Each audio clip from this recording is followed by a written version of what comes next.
Hello everyone, let's learn how to remove audio from any video using CapCut. You don't have to be an expert in removing audio from a video. With just a few steps, you can remove sound from your favorite videos to add music, your personal voiceover, or any other special effects to make your videos stand out. Watch this video till the end, and learn how to do it. Before we start, leave a like and subscribe for more tutorials like this.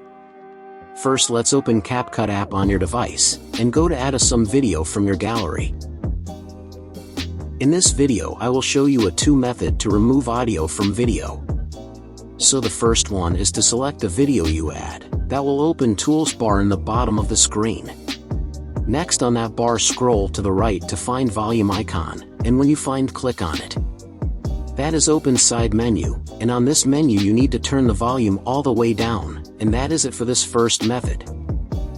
The second method is to again select a video, and go on search bar to find option called extract audio, and when you find click on it.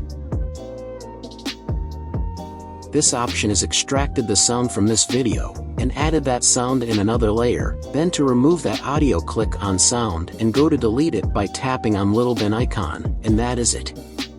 So thanks for watching, see you in the next video, goodbye.